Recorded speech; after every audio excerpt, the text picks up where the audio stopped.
ಇಡೀ ಒಂದು ಫ್ರೇಮ್ನ ನೋಡೋಕ್ಕೆ ಬಹಳನೇ ಖುಷಿ ಆಗುತ್ತೆ. ಯಾಕಂದರೆ ಪ್ರತಿಯೊಬ್ಬರು ಕೂಡ ಕಲಾವಿದರು ನೀವು. ಹಾಗೇನೇ ಮನೆಯಲ್ಲಿರುವಂಥ ಚಿಕ್ಕ ಮಗುನೂ ಕೂಡ ಕಲಾವಿದರು ಅಂತಲೇ ಹೇಳ್ಬೋದು. ಸೊ ಎಷ್ಟು ಹೆಮ್ಮೆ ಅನಿಸುತ್ತೆ ಅಮ್ಮ, ಮೊದಲನೇದಾಗಿ ನಿಮ್ಮನ್ನು ಮಾತಾಡಿಸ್ಬೇಕಂದ್ರೆ ಎಷ್ಟು ನಿಮಗೆ ಖುಷಿ ಕೊಡುತ್ತೆ. ಯಾಕೆಂದರೆ ಕಲೆ ಅನ್ನೋದನ್ನು ನಾವು ನೋಡಿದಾಗ ಒಂದು ಜನ್ರೇಷನ್ಗೆ 2 ಜನ್ರೇಷನ್ಗೆ ಮರೆ ಆಗಿಬಿಡುತ್ತೆ. ಆದರೆ ಇವತ್ತು ಹುಟ್ಟಿರುವಂಥ ಮಗು ಕೂಡ ನಿಮ್ಮ ಮನೆಯಲ್ಲಿ ಆ್ಯಕ್ಟ್ ಮಾಡೋಕ್ಕೆ ಇಷ್ಟಪಡ್ತಾರೆ. ಯೂಟ್ಯೂಬ್ ಮೂಲಕ ಕನ್ನಡ ಜನರ ಪ್ರತಿಯೊಂದು ಮನೆಗಳನ್ನು ತಲುಪ್ತಾರೆ. ಎಷ್ಟು ಖುಷಿ ಆಗುತ್ತೆ ಅದನ್ನು ನೋಡಿದಾಗ. ತುಂಬಾ ಖುಷಿ ಆಗುತ್ತೆ. ಆದರೆ ನಾನು ಇವ್ರಿಗೆ ಯಾರಿಗೂ ಅಂತಹ ಪ್ರೋತ್ಸಾಹ ಕೊಟ್ಟೇ ಇಲ್ಲ. ಓಕೆ. ಯಾಕೆಂದರೆ ಇವ್ರು ಯಾರೂ ಆರ್ಟಿಸ್ಟ್ ಆಗೋದು ನನಗೆ ಇಷ್ಟ ಇರಲಿಲ್ಲ.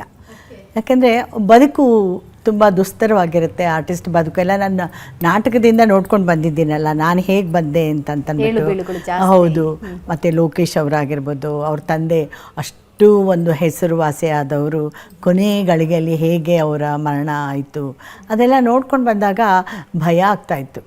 ಇವರು ಕಲೆನೇ ಆರಿಸ್ಕೊಂಡ್ರೆ ಏನಪ್ಪ ಇವ್ರ ಗತಿ ಅಂದ್ಬಿಟ್ಟು ನನ್ನ ಮಗಳು ಅವಳು ಸಣ್ಣ ವಯಸ್ಸಿಂದಲೂ ಅವಳು ತುಂಬ ಇದು ಮಾಡ್ತಾಯಿದ್ಲು. ಏನೂ ಡಾನ್ಸರ್ ಆಗಬೇಕು, ಭರತನಾಟ್ಯ ಕಲಾವಿದೆ ಆಗಬೇಕು, ಆರ್ಟಿಸ್ಟ್ ಆಗಬೇಕು ಅಂತಲೇ ಅವಳ ಮನಸ್ಸಲ್ಲಿತ್ತು. ನನ್ನ ಮಗನಿಗೆ ಅದಿರಲೇ ಇರಲಿಲ್ಲ. ಅವನಿಗೆ ಆರ್ಟಿಸ್ಟ್ ಆಗಬೇಕು ಅನ್ನೋ ಒಂದು ಅವನ ಕನಸಲ್ಲೂ ಅವ್ನು ಅಂದ್ಕೊಂಡಿರಲಿಲ್ಲ. ಅವನು ಓದಬೇಕು ಅಂತ ಎಷ್ಟು ಒಳ್ಳೆ ಸ್ಟೂಡೆಂಟ್ ಆಗಿದ್ದ ಅಂದರೆ ಅಷ್ಟು ಒಳ್ಳೆ ಸ್ಟೂಡೆಂಟ್ ಆಗಿದ್ದ ನನ್ನ ಮಗ. ಇವಳು ಮಾತ್ರ ನಮಗೆ ಹೇಳ್ದೆ ಕೇಳ್ದೇ ಅವ್ರ ಸ್ಕೂಲಲ್ಲೇ ಡಾನ್ಸಿಗೆ ಸೇರ್ಕೊಂಡ್ಬಿಟ್ಲು. ನಾನು ನೀನೇನೇ ಮಾಡು, ನಿಂದು ಇದು ಏನು SSLC ಆಗಬೇಕು, ಭರತನಾಟ್ಯದಲ್ಲಿ ರಂಗಪ್ರವೇಶ ಆಗಬೇಕು, ಇದೆರಡೂ ಆಗದೆ ನಾನು ನಿನ್ನ ಕಲೆಗೆ ಬಿಡೋದೇ ಇಲ್ಲ ಅಂತ ಹಠ ಮಾಡಿ ಓದಿಸಿ ಒಂದು ಪದವಿ, ಅವಳು BFA ಇದರಲ್ಲಿ ಓದಿದ್ದು. ಸೊ ಆ ಒಂದು ಪದವಿ ಕೊಟ್ಟು ಅವನೇನು ಚೆನ್ನಾಗೇ ಓದ್ತಾ ಇದ್ನಲ್ಲ. ಸೊ ಅವನ ಬಗ್ಗೆ ಏನೂ ನನಗಿದ್ದಿಲ್ಲ.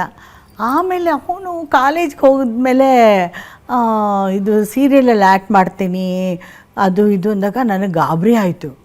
ಲೋಕೇಶ್ ಅವ್ರ ಹತ್ರ ಜಗಳ ಮಾಡ್ತಾಯಿದ್ದೀನಿ ನಾನು. ಏನು ನೀವು ಹುಡುಗಾಟ ಆಡ್ತಿದ್ದೀರಾ, ಓದಿಸೋದು ಬಿಟ್ಟು ನೀವು ಮಕ್ಕಳನ್ನ ಆರ್ಟಿಸ್ಟ್ ಮಾಡಬೇಕು ಅಂತ ಇದ್ದೀರಾ ಅಂದರೆ, ಅವರು ಏನೇನಾಗಬೇಕು ಅಂತ ಅವ್ರ ಹಣೆಯಲ್ಲಿ ಬರೆದಿದೆಯೋ ಅದನ್ನು ಅದಾಗಲಿ, ನಾವ್ಯಾಕೆ ತಡೆಯೋದು ಅಂತ ಅವ್ರ ತಂದೆ ಪ್ರೋತ್ಸಾಹ ಕೊಟ್ಟಿದ್ದು.